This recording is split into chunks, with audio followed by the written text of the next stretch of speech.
Whereas the Accomack County School Board has convened a closed meeting on this date pursuant to an affirmative record vote and in accordance with provisions of the Virginia Freedom of Information Act, and whereas Section 2.1-3771D of the Code of Virginia requires a certification by this school board that such closed meeting was conducted in conformity with Virginia law. Now therefore be resolved that Accomack County School Board hereby certifies that, to the best of each member's knowledge, one, only public business matters lawfully exempted from open meeting requirements by Virginia law were discussed, and two, only such public business matters as were identified in the motion by which the closed meeting was convened were heard, discussed, or considered. Second. There's a motion and a second. All in favor? Aye. Opposed? Motion passes.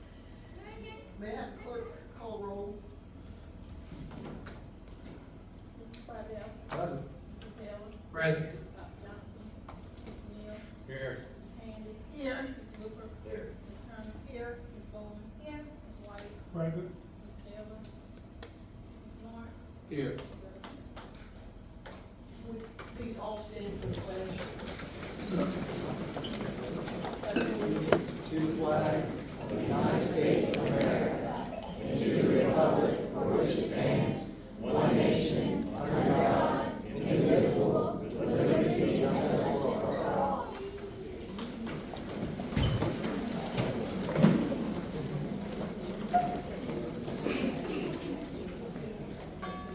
Is there a motion to approve the minutes for the meeting? Madam Chair, I move that we approve the minutes for 3/25/2025 meeting. Second. Motion is second to approve the last meeting's minutes. All in favor? Aye. Opposed? Motion passes. We are gonna, all those items will be discussed after the second session. Let's do this. Okay, next up, we have elementary school recognitions.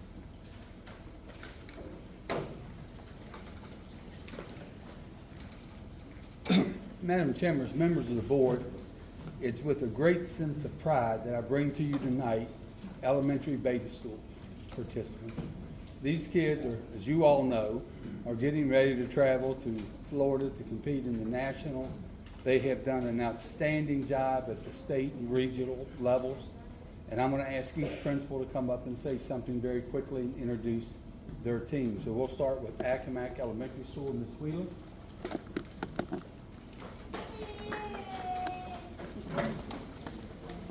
Good evening, Madam Chair and School Board. It's my absolute pleasure to introduce to you a group of students who have made our school shine with pride. Our Accomack Beta Club recently competed at the Virginia Beta Convention and came home with 10 awards. Yes, 10. For their excellence in academics, the arts, leadership, and service. These students demonstrated everything that Beta stands for: achievement, character, leadership, and service. Ms. Wheeler, those guys can't hear you. They won't be turning the microphone on. They work tirelessly before school, after school, and on their own time to prepare, and their success is a direct result of their dedication and heart. Tonight, I'd like to shine an extra bright spotlight on one student in particular, our Beta Club President, Malaya Kalana.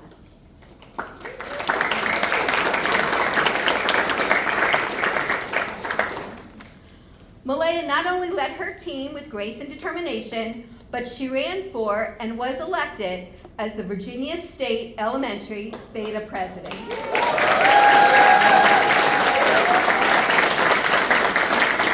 But that's not all.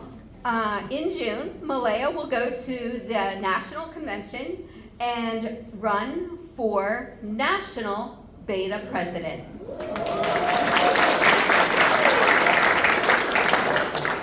And just one other piece of knowledge here. In the last 5 years, Accomack Elementary has had an officer in the Beta, Virginia Beta Club every year for the last 5 years.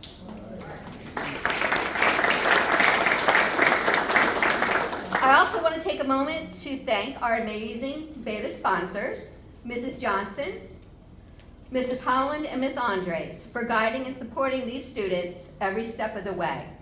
Their leadership behind the scenes makes magic like this possible. At this time, Malaya is going to introduce the members of the Beta team.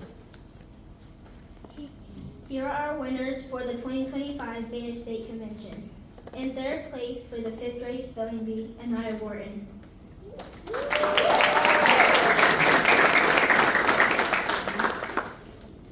For first place, 5th grade Spanish, Dania Lopez Perez.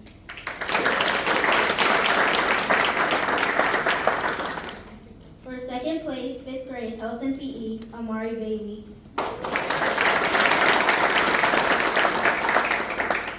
Second place, 4th grade Spanish, John Cece. Second place, 4th grade Science, Avery Ress. Second place, Painting, Elif Courtmoss.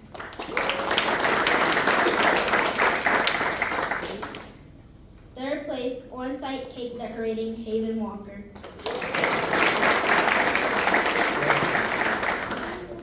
Our school also got first place in Songfest and second place in the campaign skit, and my main characters were Julia Clark, Anaya Warren, and Elif Courtmoss.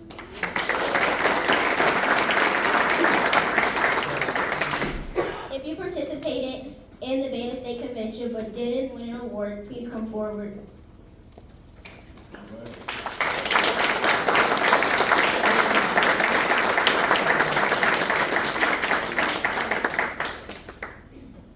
All right, thank you, everybody.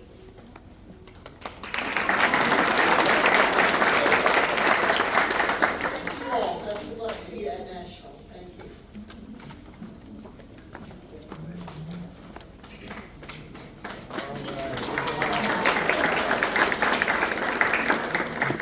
Absolutely the best part of the job. At this time, let's move up to the other end of the county for Chincoteague Elementary School. Ms. Farrell will present. Good evening, board members. Ms. King apologizes. She could not be here this evening, nor could Ms. Karen Atkins, who is the sponsor, but we have two students we want to recognize. So James Ross and Leal Scott could come up and join me.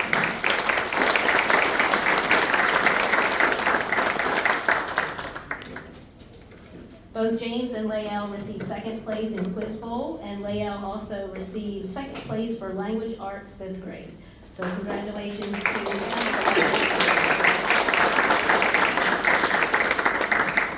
Good job. Staying on the northern end, let's go to Mr. Green in Kegatang.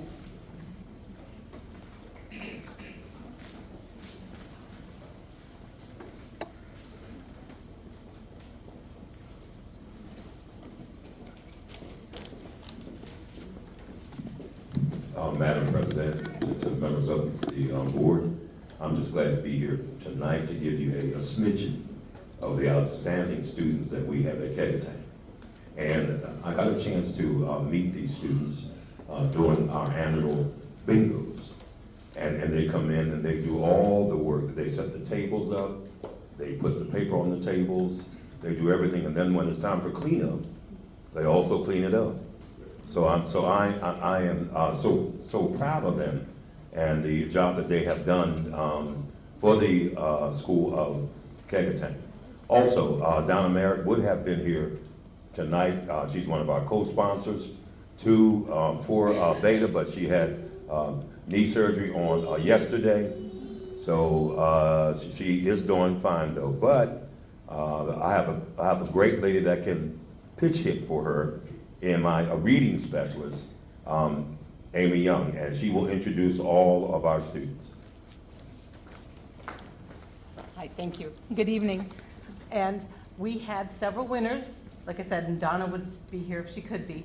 We placed second in math for 4th grade with Chad Mantua.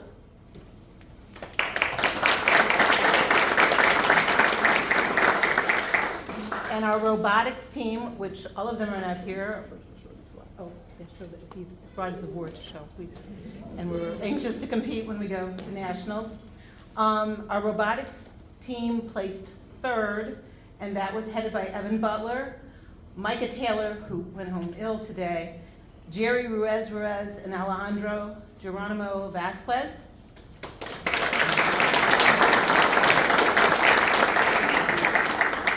And then we had second place in performing arts for small group. We had Kevin Salah Santizo, I apologize already if I didn't say it right, Miguel Berlando, and Micah Taylor and Alejandro. Again, we're in the performing arts, and they did a light dance. But our students work very hard, and I'm very proud of them when they go. And like Mr. Green said, we are trying to raise money to go to Florida with our bingos, which Ms. Merritt would want me to put a plug in for April 25th or May 9th at Tank Elementary School to help support us to get there. Thank you so much. Thank you all. Thank you.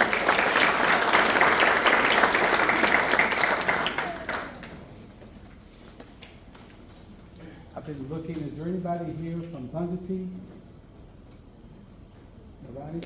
Matompkin, is Matompkin here tonight? Nobody from Matompkin? Is there anybody I have forgotten to ask if you're here tonight? Can we have another round of applause for this?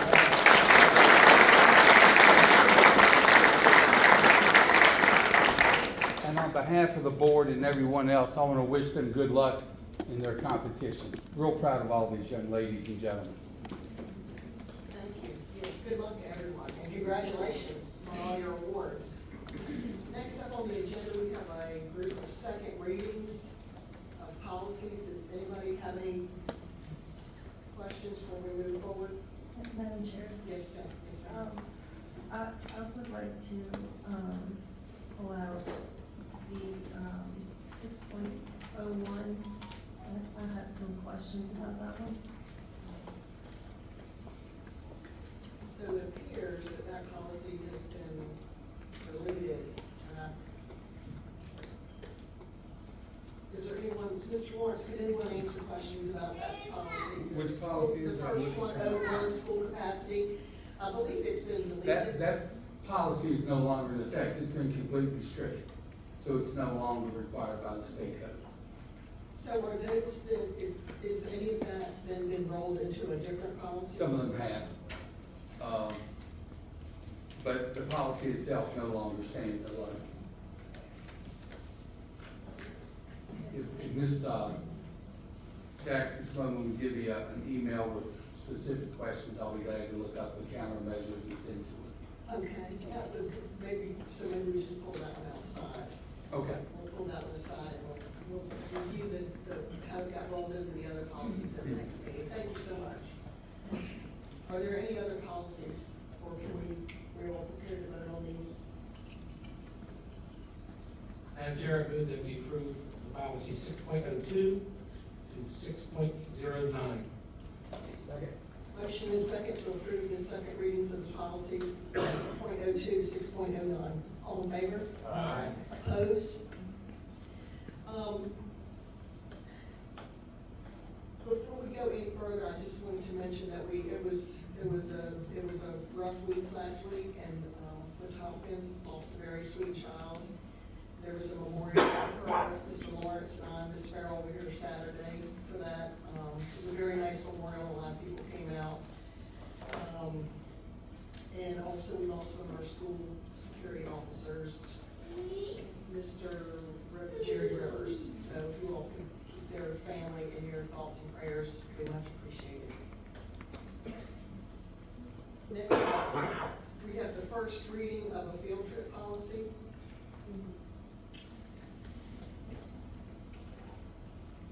Is there a motion to go forward with this? So we can consider it, have a discussion?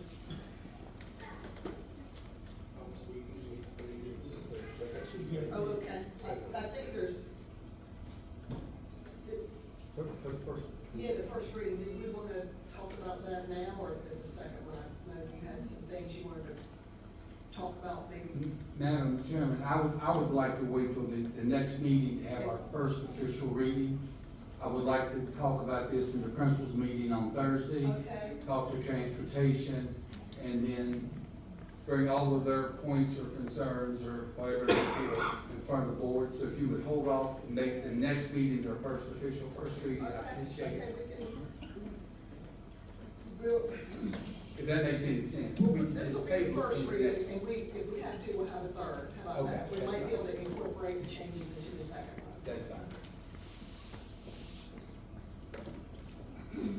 Project updates, Mr. Bennett. Good evening. I'm gonna be shorter than normal, because really didn't know I was gonna do this, but, project updates, the two auxiliary gyms, Pungateek and Nandua, we will be advertising them later this week for bids. I'm gonna have a pre-bid meeting, I think, April 29th, and we'll get bids in on those projects on May 14th. We've already got a number of contractors interested in these projects, so that speaks well. Hopefully the prices will come in where we need them to come to start them. The other projects we got going on are just gearing up for summer stuff. We're gonna paint keg tank this year. We're gonna replace like these partition walls that are falling down and different things. We got a lot going on this summer. Most of the stuff y'all saw at the last board meeting. I'll talk to you all later this evening, I think, about Accomack Primary. And that's really all I've got, unless there's any questions about projects. We look forward to talking with you later. All righty, thank you. Financial report.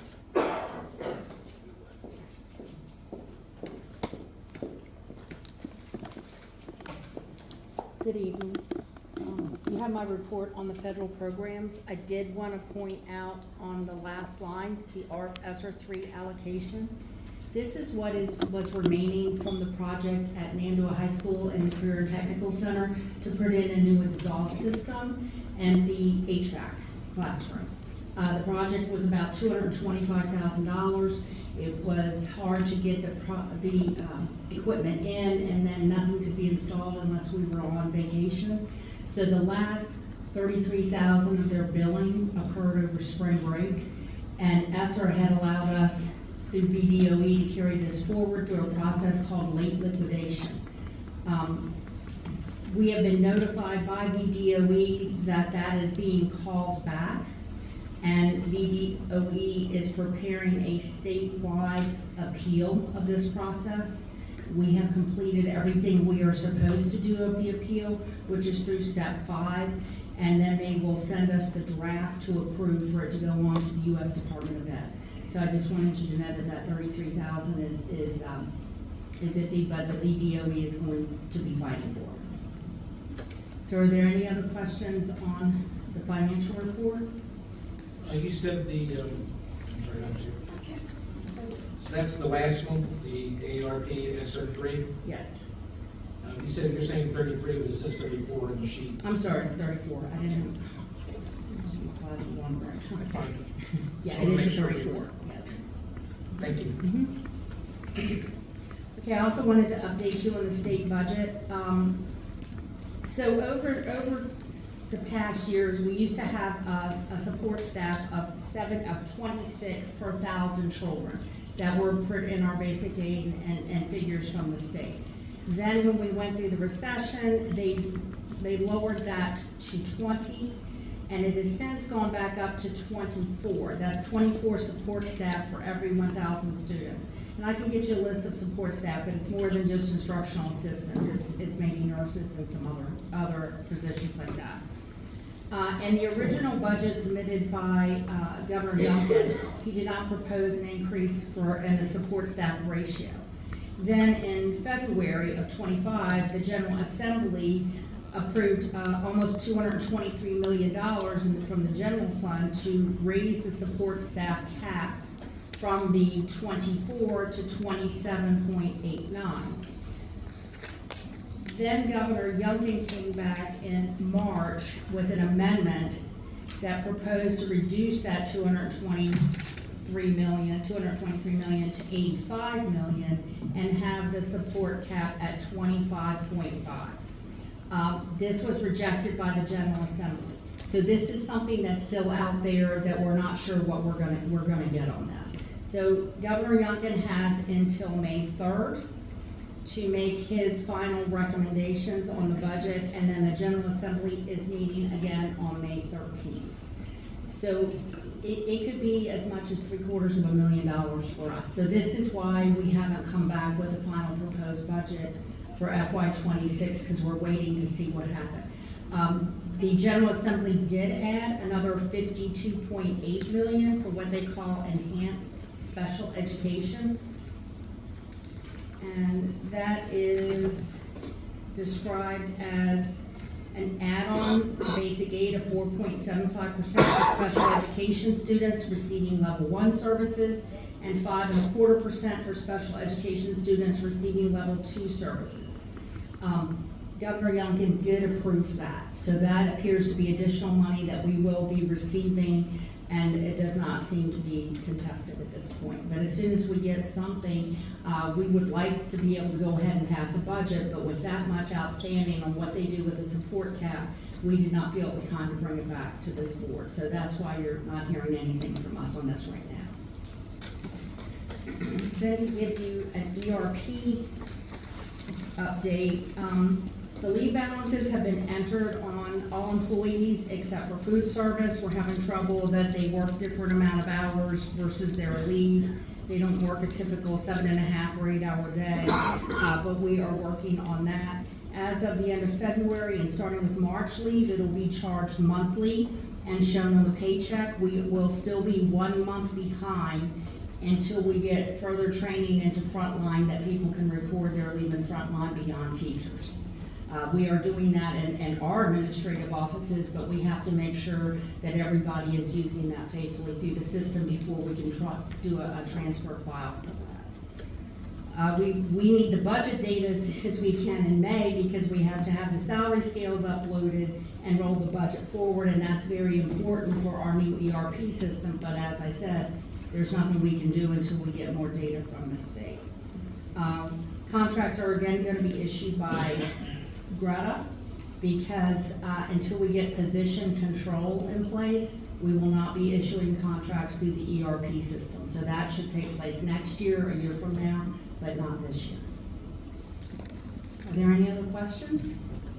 So should we wait until issue contracts until after the budget is settled? Well, the teacher salary scale is a big part and the single biggest budget increase, request increase. So, you know, I see across the state that there are divisions who are approving budgets and salary scales.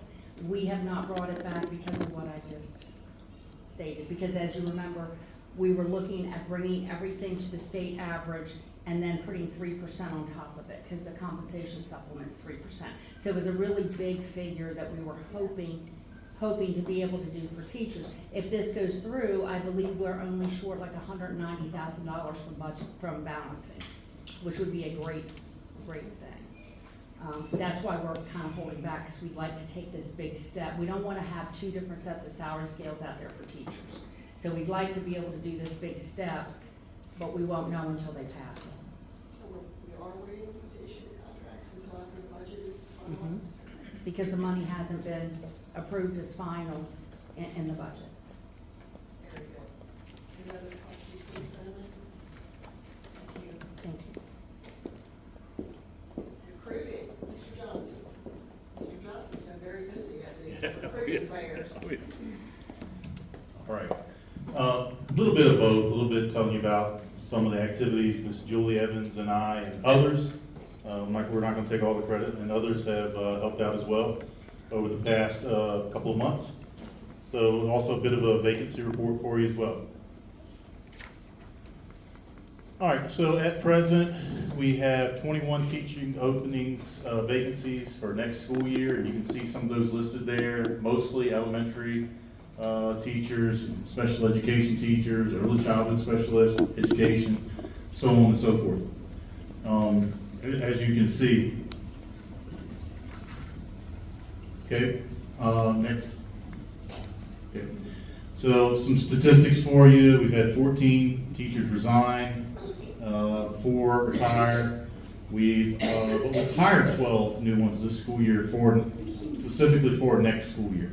Ms. Evans and I, and again, not just her and I believe some other folks have gone with Ms. Evans to some other places, but we've been in Virginia, in Maryland, Pennsylvania, and we've had some virtual events as well. And we have collected hundreds of resumes and talked to just as many people and trying to get them to come work for us. That doesn't count what's in the budget. So, you know, the 21 vacancies could be added to if you approve your budget, and there would be some more there that I put on this slide. Okay? All right, one more thing before we get to questions. Just want to let you know that Ms. Evans and I are going to be on Shore Talk on April the 28th at 12:30, and we're going to talk to the Shore about potential for people to be career switchers if they have a bachelor's degree, and how they can come on board with us and we can train them up to be teachers and whatnot. And then we're going to have an event here at Wetumpka on May the 8th at 6 o'clock.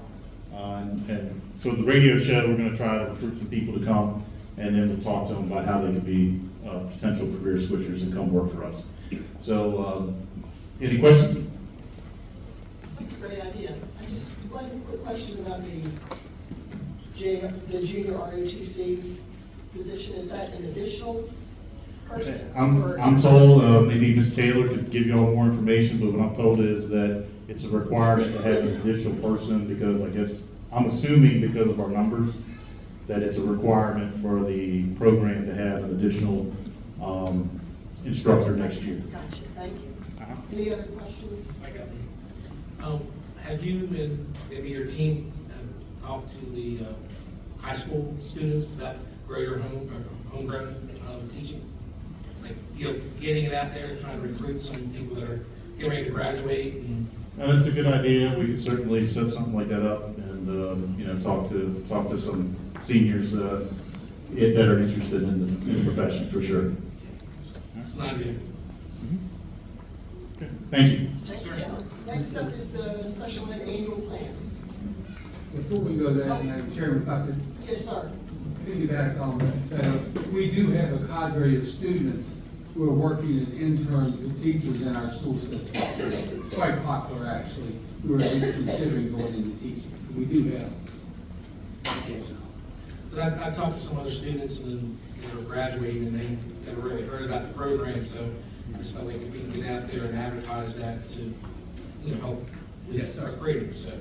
Well, you know, when we get a homegrown person, we're more likely to keep them, so that we like to hire local. Amen, yes, sir.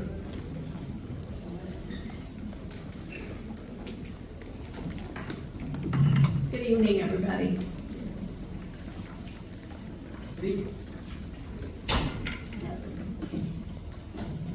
That's a good evening.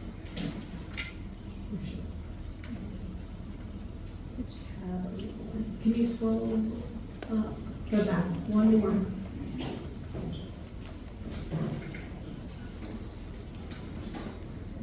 So for the first page, it's talking about barriers, and does Accomack County have any barriers that we need to overcome for our annual plan? And we do not have any barriers at this time. Our annual plan funds every year many of the special education staff, support staff, and resources for our students.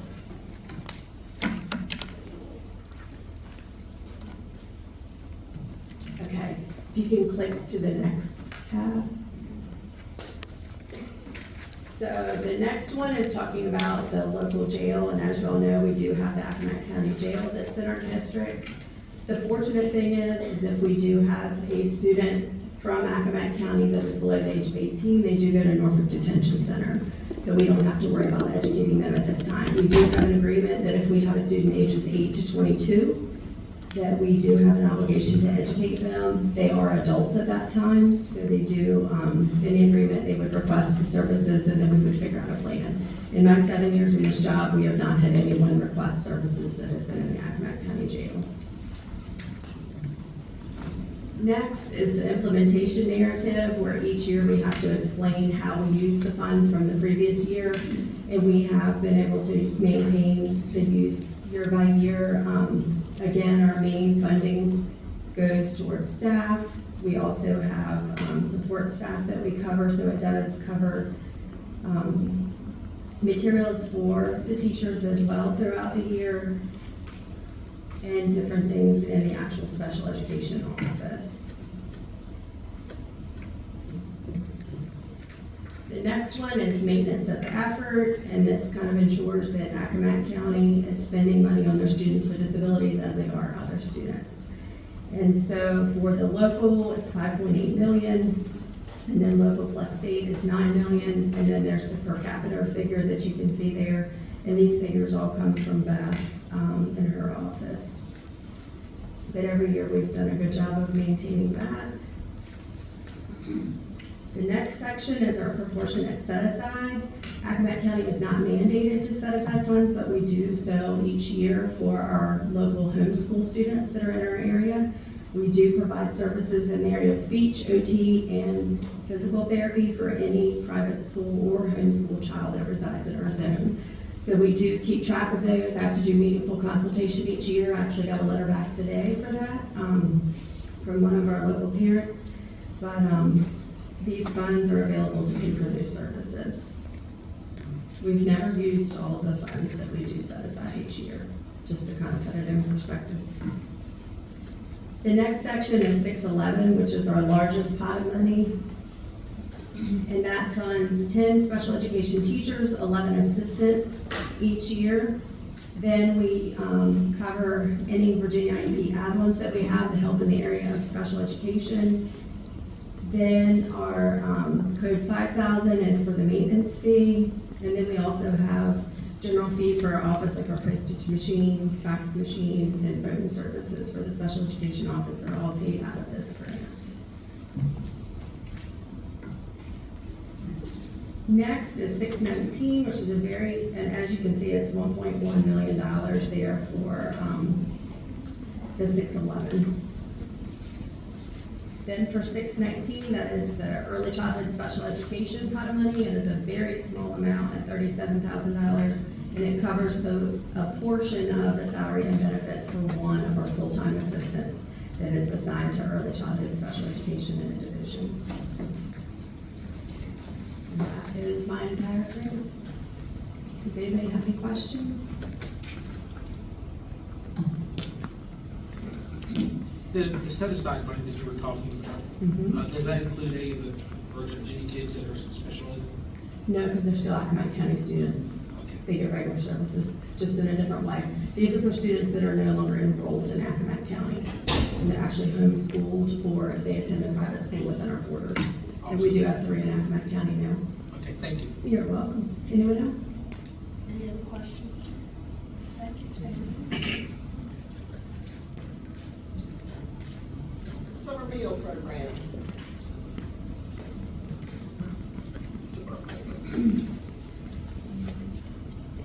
Good evening, board members. Thanks for having me tonight. I just want to say I appreciate you giving me the time to speak on a part of our program that's been extremely successful. And I want to thank Mr. Lawrence as well for giving me the opportunity to speak about the program. It's that time of year again. We're already gearing up for summer school. And I figured this would be a good time to talk about our summer meal program, all the success we've seen, looking forward, what some of our plans are going to be, and just give you an overall view of the program. Go ahead. We're going to start out with a short video. It explains the importance of summer meals, why it's so important that we provide our students with food over the summer, because a lot of times we think about school nutrition, so we think about providing our students with nutrition in school. But really, the summertime is when we see the most hunger, and this video is titled Bridge the Gap on Summer Hunger for that reason. I'm hoping it loads properly and it doesn't buffer every 30 seconds. When schools close for summer, millions of children lose access to their daily school meal program, especially in rural communities. Many families live far from a traditional summer meal distribution location, meaning parents must weigh the cost of time and travel to access meals. This problem is critical. That's why in 2023, Congress passed a rural non-congregate option as part of the Summer Meals program, opening the door for new solutions. An option that expands meal services in rural areas. Now meals can be delivered directly to those who need them most. This is where Food for Good can help through a meal delivery service designed to fit your program's needs. Food for Good uses PepsiCo's expertise in nutrition, taste, and distribution to deliver nutritious meals to children in underserved communities. We help guide organizations through new policies, delivery logistics, and a reimbursement process. Our easy-to-use e-commerce meal ordering solution provides customized meal boxes with breakfast, lunch, and snack options. Our system streamlines implementation, reduces administrative costs, and helps community partners focus on what matters, providing food security. Whether it's 10 meals or 10,000, we deliver across the United States, from Alaska to Hawaii. Food for Good is designed to meet you where you are. Join us. Together we can bridge the gap on summer hunger, be a catalyst for change in our communities.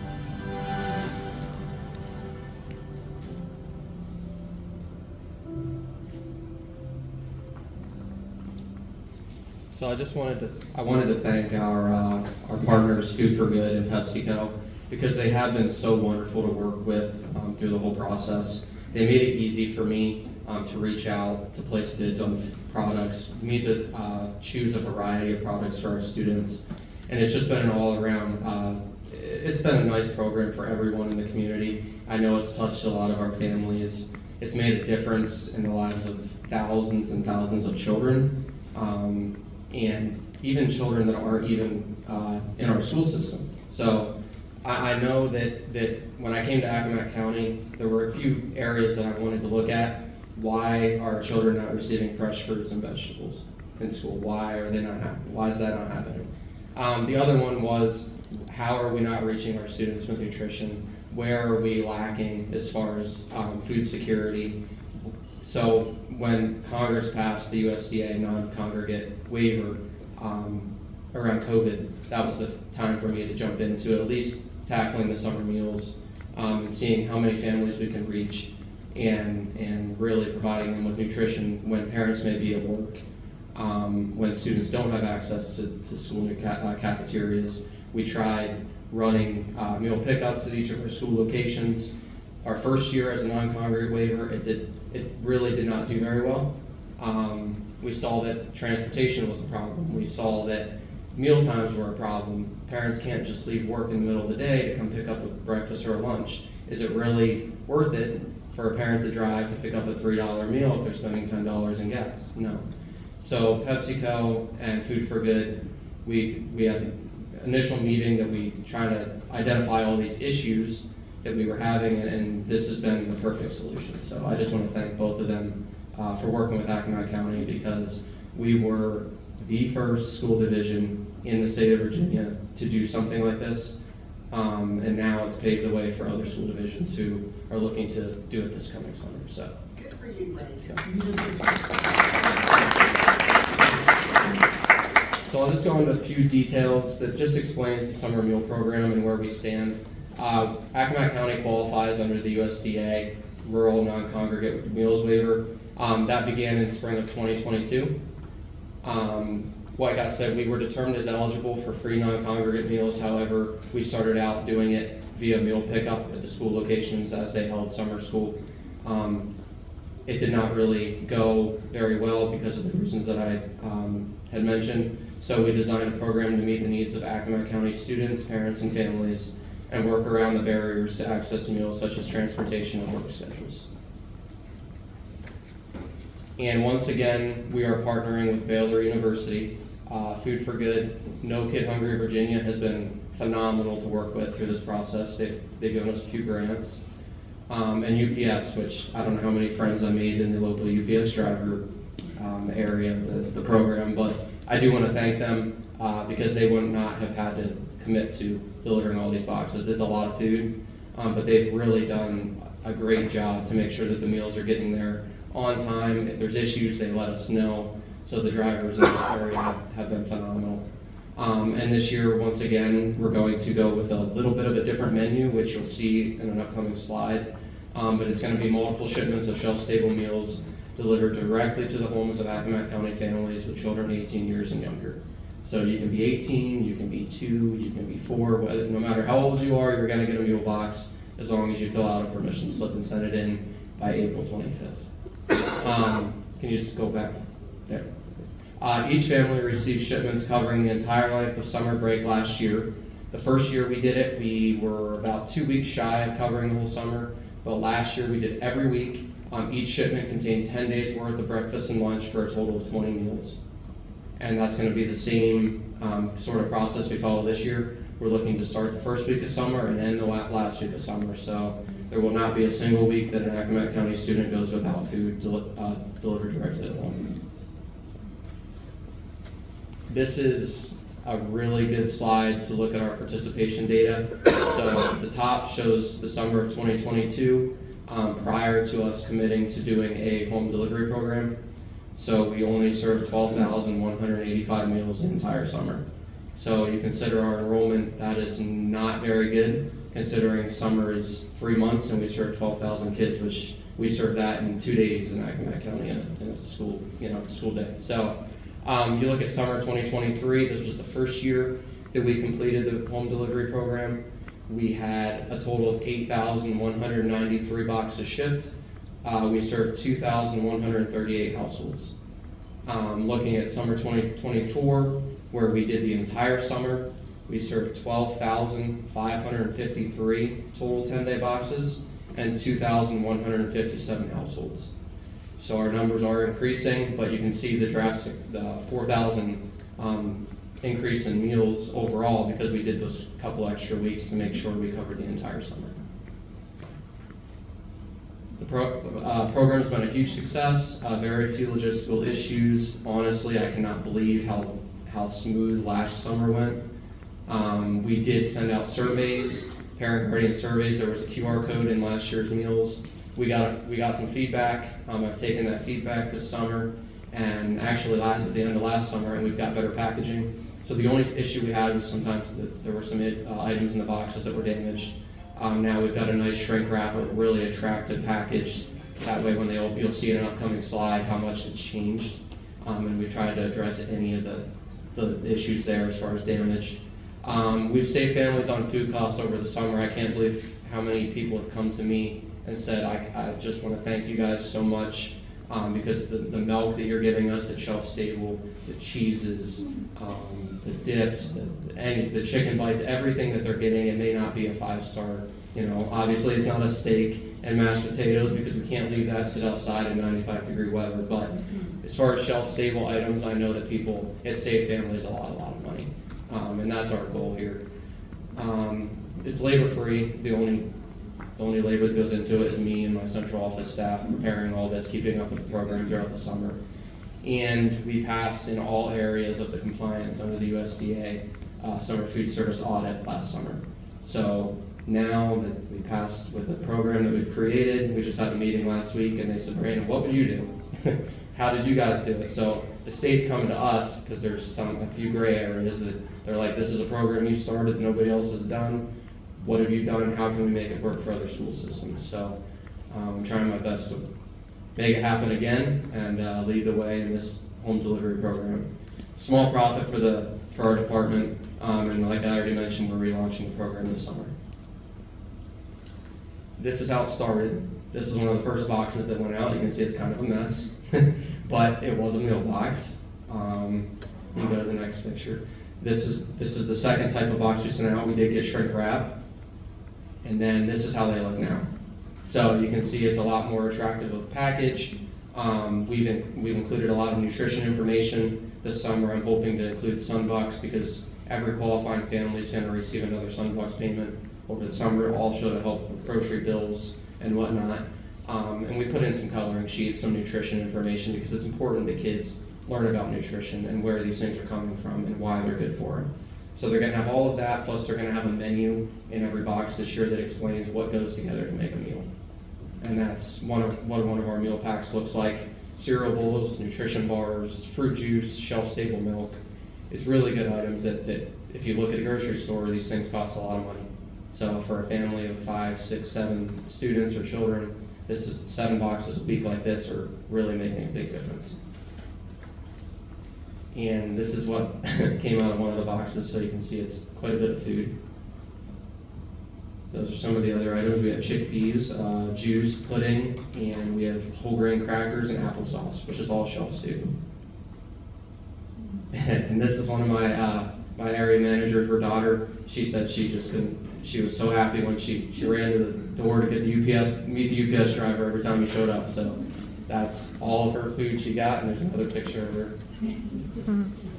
So, and we were recently featured in a national magazine, which is called the School Nutrition Association magazine, which talks about one type, kind of like the video, bridging the gap for summer hunger, and it talks about how schools have been innovative in the process to bringing nutrition to students throughout the summer.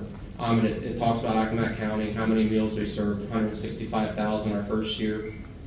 That's a lot of meals in the summer. So, and we've increased to 225,000 last summer. So, it's incredible that we were put in this magazine. When I saw it and heard about it, I said, "Wow, I mean that's pretty cool." Never expected to be in a national magazine, but here we are. And this was Food for Goods magazine that they put out across the country, and they also highlighted Accomack County. So I'm trying to get a hold of a few paper copies of these magazines because I think it would be really nice for you guys to have a copy. I know I want a copy, so if I can get a hold of them, I will make sure I distribute those to you guys. This is what our new permission slip looks like. We've tried to make sure everybody has received this that I know. I've sent it to all the schools. They were supposed to send it home by the 9th of April, and it's due back on the 25th of April. It can be sent to any school location. It can be sent to my office. I just want to make sure I get it. So basically, they just have to put the name of the guardian, the street address. It has to be an Accomack County address, and we need a phone number. Obviously, if we need to reach out, we need to know who to contact if there's an issue. And then that shows the number of children in the household, 18 years and younger. And then we also made sure we translated the permission slip into Spanish and Creole to meet all the needs of our families. So every school was provided with every translation. There's also copies at local locations, YMCA's, health department. And if you need a copy, just make sure you reach out to the school nutrition department at Accomack County Schools, and we will make sure we provide you with a copy. And this is the new items that I'm going to include in this year's boxes. Just some coloring sheets for students to have a little activity over the summer and learn about nutrition. And then the daily menus, so it's going to keep us in compliance because it'll show what meal patterns are met, what components count towards each food group, and what's in every box. That way families know. For instance, if they don't know what chickpeas are, they'll know, from the menu what they count for. So. And I did include the financials. Beth, you might want to close your ears when you hear me talk about this one, but I think when we're talking about feeding children, financial breakdowns are the least important thing we have to worry about. We're feeding children, and that's our priority. The financial breakdown in 2023, we had a total profit of $22,940.40. If you move to 2024, we had a total profit of $61,509.70. So my biggest concern in this program is feeding children, not making money. That's the part I don't know how happy Beth's going to be to hear that one. But we're here to feed children, make sure kids aren't hungry in the summer, and this program is meeting every single aspect that you could possibly need as far as that goes. It's a win-win for Accomack County Schools. It's a win-win for children, students, families, Food for Good. It's just an all-around good program that's been a benefit to everyone involved. And looking at this year, there's going to be additional profit on our end because they've been gracious enough to take $1 off every box, our costs from last year, and we're going to get a higher reimbursement rate of $3 per box. So even though food costs has been going up, they know how much this has helped our community. And being that we were the first district to do this with Food for Good, they've generously donated meal bags. I think they came to Tompkins during the school year to send home students, and then they're taking $1 off every case for the upcoming summer. So we want to thank them for doing that. And these are just some quotes from my quote from community members, from a teacher, and just talks about food security and how it's a growing problem across, just across the world, but right here in Accomack County. The home delivery summer meal program has exceeded every expectation I had in fighting the battle with food security across our community. During the summer months, many families struggle to afford enough food to support their children while they're at home from work or are home from school. The main goal of this program was to assist our families in Accomack County to ensure no child goes hungry during the summer, and they are provided with healthy, nutritious meals right to their doorstep. This program has done just that, and I can't thank PepsiCo and No Kid Hungry Virginia enough for their partnership to make this happen for the second straight year. And I'm looking forward to a very successful third year. I really hope that we have more people sign up this summer than we did last summer, because I know that they're gonna be very satisfied with the things they're getting this year. Teachers have said thank you. They've known their families that have struggled during the summer, and they say it's cut down on their grocery bill, giving kids more options for food during the summer. And teachers have seen that during this, when we had meal pickups, not many of their students showed up, so they really wonder where their food's coming from all summer long. Parents have come to me and, like I said, thank you for everything. It's been a big help financially to my family, and in fact, one of our sheriffs in our schools said what you've done for our kids. Cutting down on how much milk I have to buy, just a gallon of milk. He said I haven't had to buy a gallon of milk all summer. So he just said thank you. We really appreciate all you've done for us here. So. And once again, thank you to our partners, No Kid Hungry Virginia, UPS. I hope I make some UPS friends. I know I'm putting them to work pretty hard, but thank you. And then Food for Good and PepsiCo. So thank you again.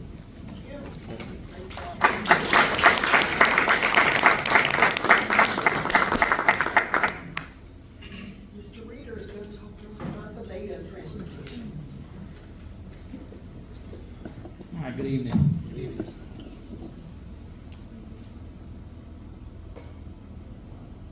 So this year was a little bit more difficult, I feel, than previous years with beta, just because of Florida and other little odds and ends. We usually use it last year. We used Jorlin. They wouldn't go to Florida. A lot of the tour buses would not go to not drive at night, so then that would be an extra hotel room. So I did procure a few different quotes. The quote I like the best as far as tour buses would be the Ventura, which I updated a little bit, also broke it, or not this one, the Amtrak broke it down by each kid. Some of these are a little bit higher, I feel, because they're also close to July 4th weekend, so you're a little bit more for that. Elementary is going to be looking at about $20,500 for, and that would include the tour bus staying there the whole time, and that would be the transport. Accomack Elementary, Kegatank Elementary School there. Middle school was around 24,000. To edit this a little bit, 24,000 was if the numbers would go under 56. If they were above 56, it would be the larger bus, which would be at the 29,000. High school would be 24,800. Do Arcadia High, Nandua High. I know Nandua is a little bit different because they're staying at a different hotel, not at the convention, so they would need transportation there every day. For this tour bus, they will travel at night. The beta would have to cover the hotel for each driver for the stay. And this was a quote for the tour buses leaving from Nandua. This would be everybody meeting at Nandua, and $1,200 per day is included in those quotes to travel while there. It costs $1,200 for the tour bus to stay there per day. Anybody have questions about the tour buses or anything? And I also we also looked at another option. This would be the Amtrak train. Elementary, the total this would be us taking yellow school buses from Nandua to Richmond and getting on the train, and elementary was at $6,600 for theirs, which I broke it down also by kid. It would be, so for elementary it was $165 for an adult and $82 for a child. And that would be, let's see, middle was still pretty high because of the 24 adults and 39 students, where they would all be considered as adults with the pricing. So that's why that was so much, and also I guess being July 4th weekend. High school was at $8,900. which would, the middle school was $306 per person for the round trip, and high school was $270 for a round trip. Amtrak train, I don't know, I've never been on one, but I've heard it's pretty nice. It has like a cafeteria on board, you can walk around, a little bit more comfortable. I did look up some different shuttle options, like they're to get from Amtrak to the Gaylord. There's multiple different options. You can get a bus, shuttle. There's all between like $4 and $6 a person. Getting props there could be a problem. I did reach out to them, so that could be something we need to work out, like either renting a vehicle while they're down there, taking one of our county vehicles to get the props down there. But there are some, they did say there was some storage options on things, but I don't know where I think Joy told me they were like 6 foot by 3 foot, so that would be the only con to, I would think, the train. I'll open to questions about both options.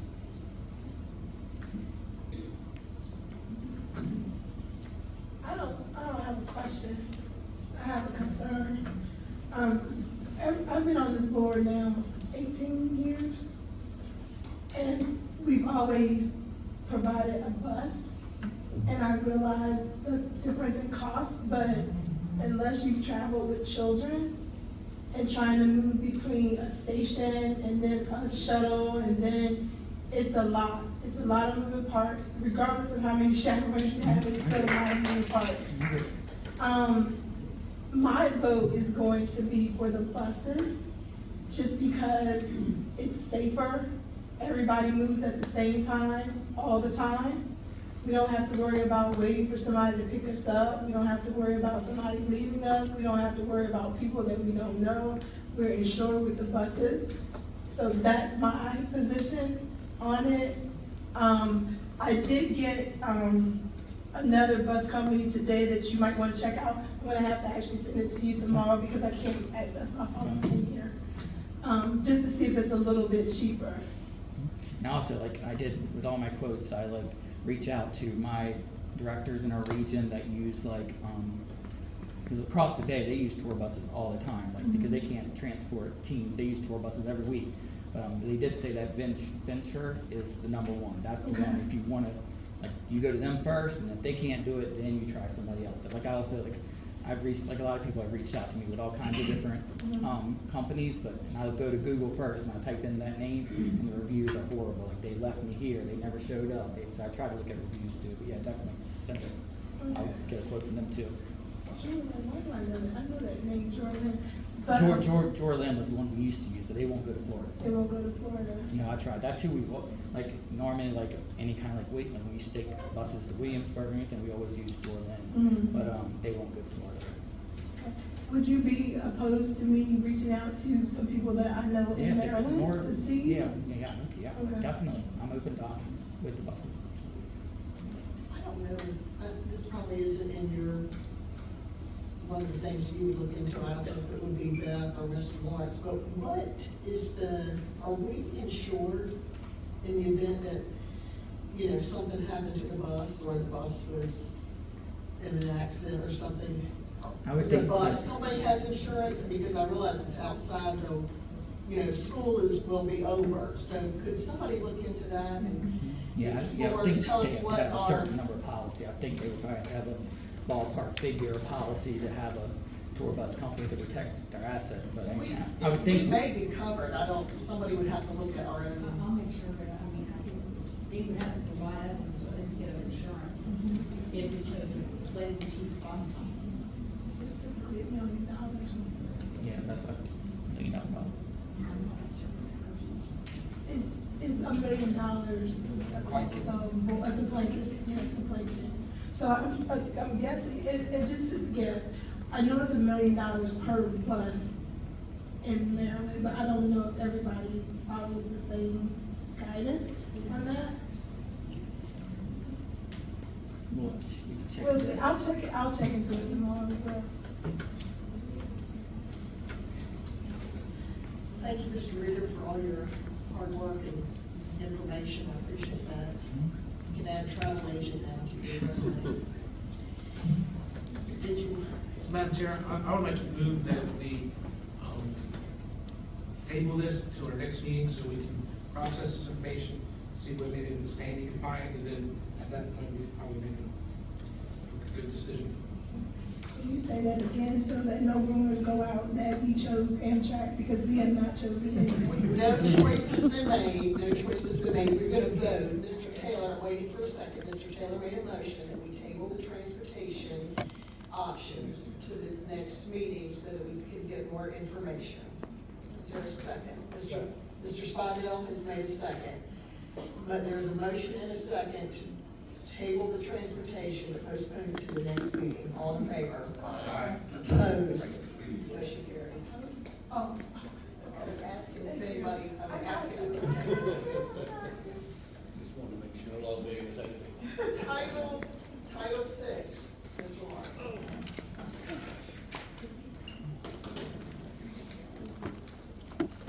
Members of the board, in order to receive federal funding, we have to do a Title VI, Title VI certification. If you watched the local news from Virginia Beach last week, they talked about this on the news about 3 nights in a row. I even listened to part of their school board meeting. I'm going to condense this down to what you really have to remember, and that is you have to do this to get your federal money. And this all comes out of Title I, Part A, the Elementary and Secondary Education Act of 1965. Also, the Civil Rights Act of 1964, and it says, the entity, Accomack County Schools, will comply with all federal statutes relating to non-discrimination. These include, but are not limited to, Title VI of the Civil Rights Act of 1964, which prohibits discrimination on the basis of race, color, or national origin. So I just simply need your blessing to finish filling out the form that Retta has on the screen and send this in tomorrow. Actually, we got a 10-day extension, so we're kind of running short on days. We can't get federal money without it. It just basically says that we're not going to discriminate on those bases, and we don't discriminate on those bases now. So that's my whole. Any questions?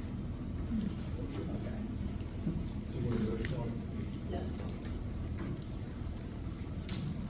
Madam Chair, I move that we approve to go ahead and sign this certification under Title VI and the SFA versus Carter. Go ahead and sign this to get it into the process.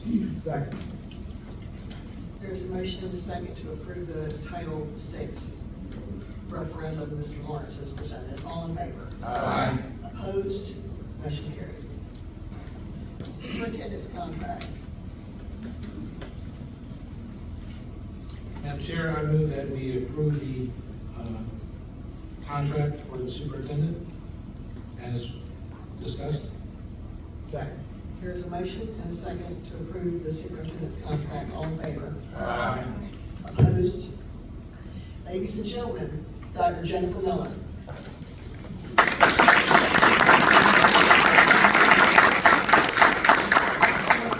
you want to say anything? Oh, it's an honor and pleasure to be a part of Accomack Public Schools. I'm looking forward to getting to know everybody and what your goals are for the division and your children. And so I'm just very happy to be here and looking forward to a positive 4 years. Thank you very much.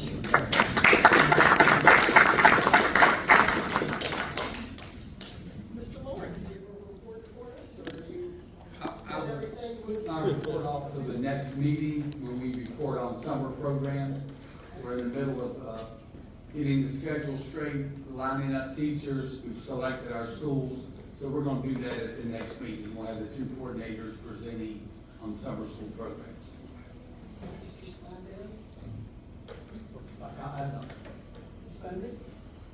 Just to thank Mr. Lawrence again for organizing for all the beta students to come out, and it was nice to be able to recognize them for their achievements. I concur with Ms. Bowman. Good job, Brandon, on the summer foods. I don't know if he's still here. Yeah, there you go. I know. I appreciate that, and I'm glad we're doing that. And glad to have Dr. Miller on board. She'll be starting June 1, and Mr. Lawrence has been awesome negotiating for us. Thank you. Mr. Taylor. I concur with Ms. Bowman and Ms. Andy. Also, thank Brandon for coming out tonight, presenting, and I think everybody should try to get the word out about this food program. And then things seem to spread pretty fast on the show by word of mouth, so let's get that out there and keep support of that program. Looking forward to working with Ms. Miller, and thanks for those who came out this evening. I concur with all they said. Also, I'd like to recognize the Board of Supervisors, Mr. Calvin Washington. And I just like to thank all the people that came out here and waiting to have the opportunity to speak in public comment. It's, like I say, I know it's a school night. Some of me here with children, it's gonna be tough. But hopefully in the future we can move this up and you can go home with your children and get decent time to get the rest. That's all I have to say. Thank you. Thank you, Mr. Whitford. I'd just like to thank everybody for coming out tonight. Basically concur with everybody else. Welcome Dr. Miller, and thanks for coming out. Mr. Dean. I appreciate the kids coming out. I love to see their achievements, all the presenters. Bobby, I know you said it was short notice, but I missed the pictures tonight. But you know, Next time. Brandon and Mr. Reader, they took care of the pictures for you. Again, Brandon, congratulations. It's nice that you were recognized on a national level. I don't know about you personally, but your program. We all know it was you that started this here for us. Dr. Miller, welcome. And nobody's welcome Mr. Miller yet. He's sitting beside her. He'll be a fine asset to our community as well. Next up, we have public comment. Mr. Taylor, would you like to read the rules for public comment?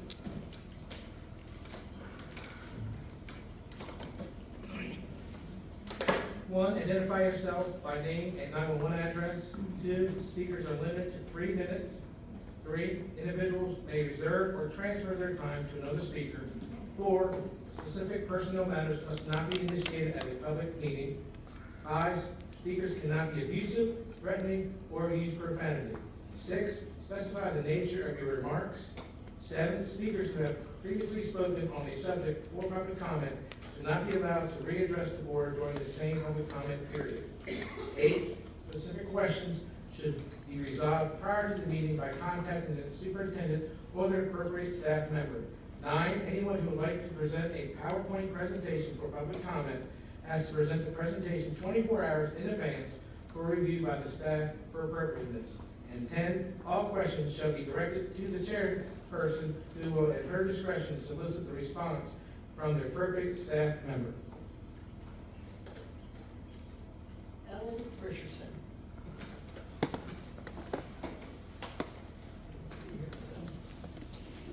One of my bus kids right now. Good kid. Madam Chair, members of the school board, thank you very much for allowing me to speak tonight. I am not a public speaker, but there's something on my mind, and it's not just me. My transportation manager also agrees. We've got a safety problem at the elementary school. It's loading and unloading those buses. We're in the same path as the vehicles that are bringing kids to school and picking them up. My suggestion, I would like to see a separate loading and unloading in the back of the school.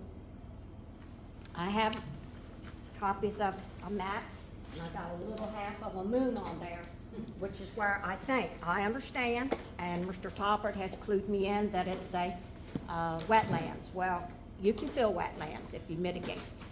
So I'd like to ask this board if they would look at that and see what can be done. I was not expecting this letter from this person, but he wrote me and said, we have by far the most car riders in Accomack County. I help out with car dismissal, and it's becoming dangerous as we have long lines to pick up and drop off. What I am asking for, safety purposes, is there a way we can limit through traffic during school drop-off and pickup times? Thank you for your attention to this matter. And he's not the only person that got nearly cut over. It was our resource officer too. So it's just not safe. We need to be in a different area than where the car riders are. I believe that the other schools in Accomack County have a separate loading and unloading area. So I would appreciate it if you would look into this and see if it can't be done. Make it safer for not only our students, but for the teachers and the staff that's out there working. Because right now, we have 6 buses. And with this new attendance zone, it's making a difference. So we need space. And I have thought about this since that school was built in 1989. And Mr. Fred Talbert was on your board, and he argued with me, thought it was plenty of room. If he didn't know how to drive the bus, he could show me. But anyway, we have grown. It's more students than we have had. So again, I'd like to ask you if you will look into this matter. Thank you. Thank you, Ms. Richardson, and thank you for coming, thank you for bringing this to our attention, and especially thank you for this solution-focused suggestion. Oh, and I forgot. Thank you all for your vote for our retention bonus. So it is correct that things like that builds morale. So I haven't heard anything bad about it. So thank you. Thank you. Kim Mills.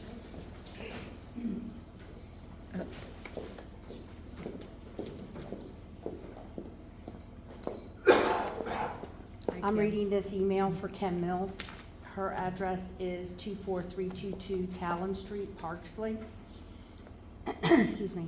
Good evening. I am Kim Mills, instructional assistant at Kegatank Elementary School. I am going to discuss the daily searching of book bags.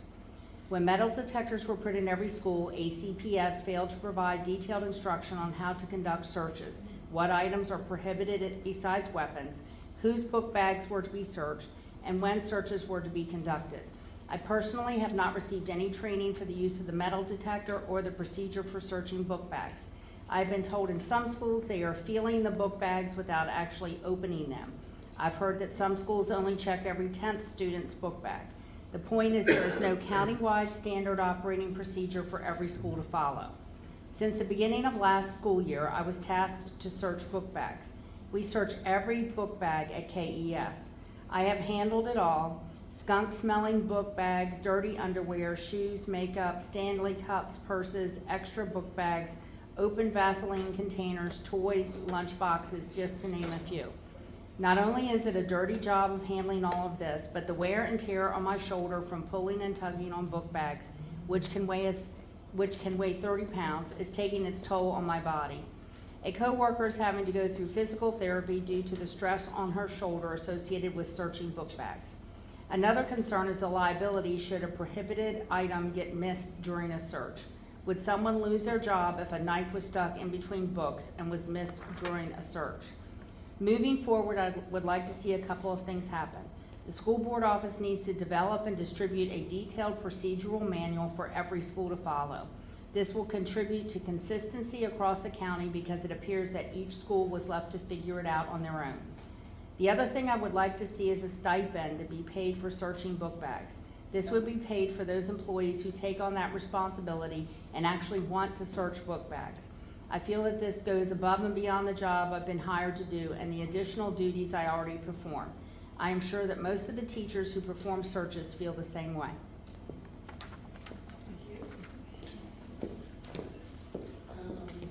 Last name is Rose. Is first name Terry? Yes, it's a T. All right, up on the table. Hi, my name is Terry Rose. I live at 33056 Stony Creek Road, New Church, Virginia. I'm in Chincoteague School District. I just want to start by saying thank you to the interim superintendent, Mr. Lawrence. I don't want to forget anybody. Ms. Annis, Ms. Jordan, I thank God every day for Larry Marshall, who is my Accomack County gift of a tutor for my special needs child. Am I forgetting anybody? Because I've had a tremendous amount of support at the higher level. What I haven't had is support at the school level.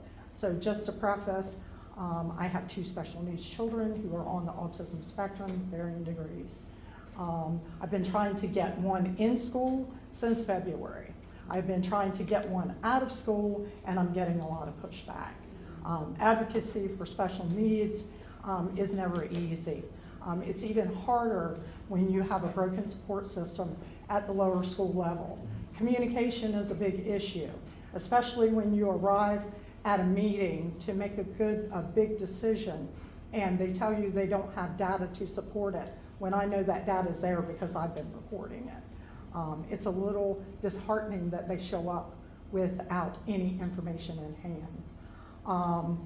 I am here only to support the best interests of these children. And, you know, with that child, the one trying to get out, crying every day, not wanting to go in that school, that's data.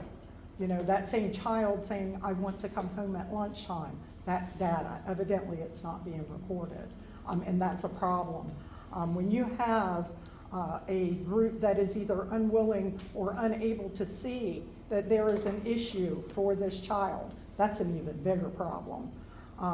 When a team tells you that they are unable to provide a way to educate a child that best suits their need and is already being implemented for another child in the same household, and that was recommended by staff, thank you very much, to do for this child, that's a problem.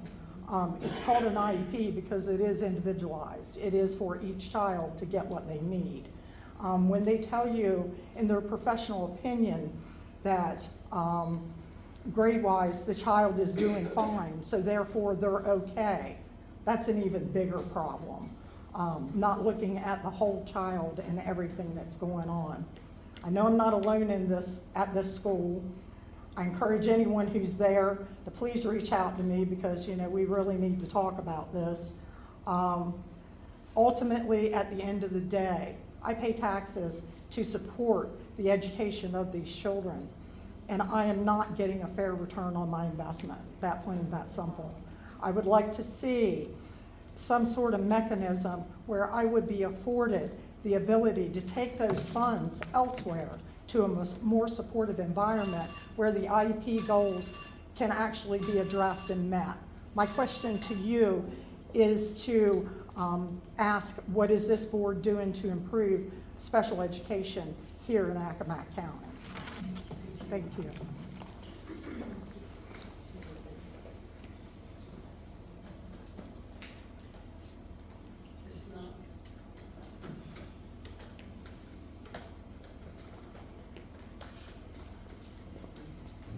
Good evening, Board and Madam Chairman. I want to start by saying every God-fearing person here would like to extend their sympathy to Reverend Dr. Lisa Johnson, board member, and the passing of her mother. I heard the other people who have passed, their names were mentioned, but you have a board member, and her name is not mentioned to the public. Some of us here may not even know that, but I think we should know that. There are a lot of moving parts to the school system, and sometimes we don't quite oil it correctly. We're thankful that we're going to try to work towards the new superintendent. We're hoping that she'll be given the respect to the board, to the community, and that the board will do likewise to her. This is a work in progress, and we can do better. We just need to show ourselves that we can do better and do it. There's so many things that are going on and so many things that the public doesn't know about. We hear it through that famous grapevine, and we need to be more open with things that are going on. We just need to work on this thing. There's a lot to be done, and I'm praying that each of you has a mind to work towards that lot that has to be done. Do it honestly and sincerely. I question the honesty part, but I pray that we will do better. Thank you. Thank you.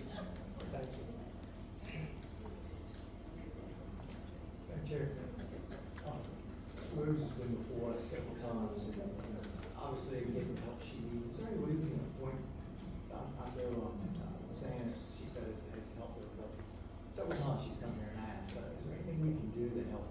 I was going to ask Mr. Lawrence to investigate what exactly where the problem is. It sounds like it's at the school level. It sounds like she gets help from Ms. Amos, but it sounds like it's at the school. I've been working with Ms. Rose over the last week, and we put some things in place to bring some of the changes about that her situation calls for.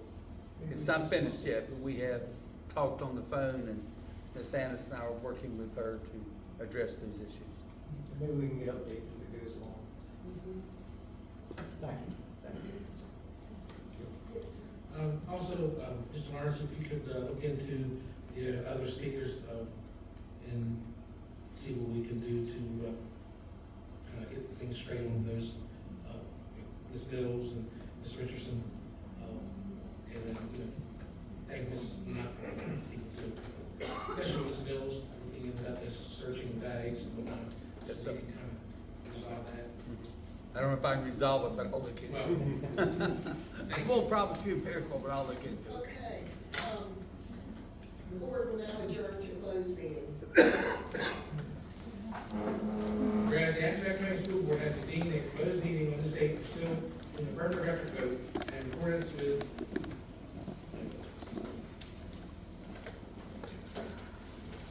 pursuant to the Affirmative Record Vote in accordance with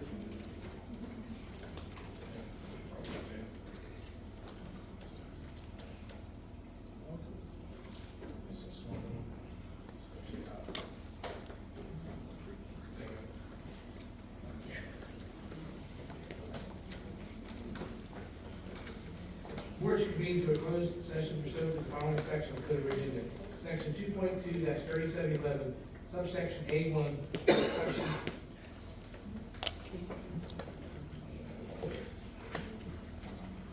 11 personal matters. 1, professional appointments. 2, classified appointments, part-time appointments, professional resignations, professional retirement, classified resignations, classified retirement, extended leave, long-term substitutes, status changes, and substitute appointments. That's under subdivision 8.1 of subsection 2.2-3711 of the Code of Virginia. Also, 4 student matters as permitted under subdivision 8.2 of subsection 2.2-3711 of the Code of Virginia for 5 readmission cases, 4 long-term suspensions, 1 special case, and 2 TED students. Second. Motion is second to go into closed session. All in favor? Aye. Opposed? We're now in closed session.